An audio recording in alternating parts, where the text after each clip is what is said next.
Hulk piss. What is up, guys? Welcome back to the Comic Cave. Today we've got Pissant Apocalypse from James Edward Clark. You can pick this up on his Instagram. This book right here is just amazing art, great storytelling. Yeah. Incredible color work, man. Yeah, that's where it's at. Those colors, man. Character design's pretty dope. The action scenes are pretty dope. It's a great story. It's a great hero's journey. It is. It really is. It's post-apocalyptic, almost like a rank Xerox type character.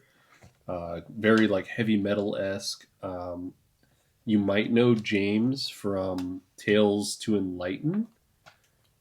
I think this is like his third or fourth. This third looks book. like it'd be his third book. Yeah. Follow the tree there. Incredible writing, incredible storytelling, very good panel layout. It's kind of like a manga size. I really don't want to like go page by page I hear you. and give away the story. The story is not for kids, that's for sure. You should be able to tell. But yes. But it's definitely it follows like a Hulk archetypal type of character, as we mentioned, going through this post-apocalyptic wasteland. It has some vibes from the Mad Max universe, in my opinion, like from Fury Road. It's got talking animals. It's give you that Disney vibe. It does not. Yes. Totally You've Disney got vibe. He was a fun character. You've got Well, he lasted. your warthog. What was the warthog? Pumbaa. When he was a young warthog. But yeah, this is a great fun story. It's a quick read. Yeah. It flies by. Each chapter you want to get more and more to the end game of where this hero's journey is going. And is he going to succeed? Yeah. But the reason I mentioned that it was a little bit like gorgeous. Like a little bit like Mad Max is because each chapter follows him going to destroy one of the people responsible for the apocalypse. It's supposed to be 4 people. Yes. But he doesn't even care to go after them is the thing. It's on his way to just go find peace, because he's looking to just find peace and find a sanctuary for him and his lady. Yeah. And along the way, he is encountering all these bad people, and he's just taking them out because he needs to protect his missus and his unborn child. Yeah. That's what's... And I like we see the past of how all this happened and the people behind it all, and it it integrates really well into the story. I really dug that. There was some nice little plot twists there. That was pretty cool. Yeah, I enjoyed it a lot. Did you guys have a favorite Horseman of the Apocalypse? A favorite chapter, perhaps? Yeah, I would say I liked him. Mine was the Candyman. Okay, yeah, the Candyman was wild. Candyman was wild. Yeah, I reminded me of like a milkman. Yeah, I like the gas mask. Gas mask, personally, yeah. But every chapter was great. I just thought it was really funny that the king behind all this is this derpy looking fool. Oh, Doug, man, or Sin City, kind of like Elijah.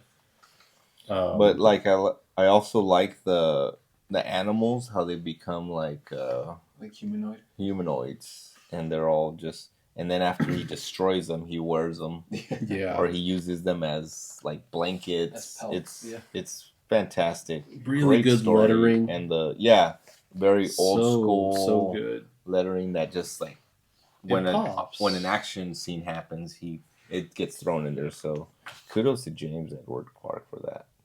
Lettering is always something that's overlooked, that I think, in my opinion, but that is definitely really good layout for the lettering. It doesn't block out any of the amazing artwork that he's got going on. So I would be so interested to see like what his process is, because he does all these little ticks and lines and outlines. They're all like, they correspond to the colors, and they're not just, everything's not just black outline, you know? So I'd be really interested to see if that's a digital touch, or if that's something he's doing with his markers while he's actually like working on the physical board, because I don't get the feeling that this is all digital. No, it definitely doesn't feel like that. It's a very organic feeling, and just I don't know that I've seen a book colored quite like this, which is great. I think it's fantastic. It is a little graphic in the sense of like when you start Violence. thinking of like Yeah. violence, genocides, and Yeah.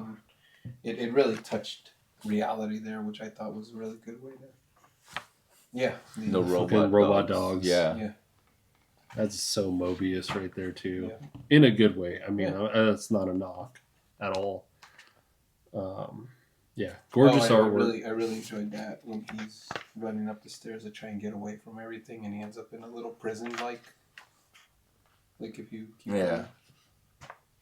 In a cube. Yeah. Yeah,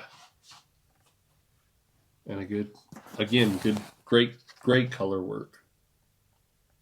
And then you realize they're all like in their own little prisons. That So was good. really good. Yeah. Yeah, fantastic read. Do yourselves a favor. Follow James Edward Clark's Instagram.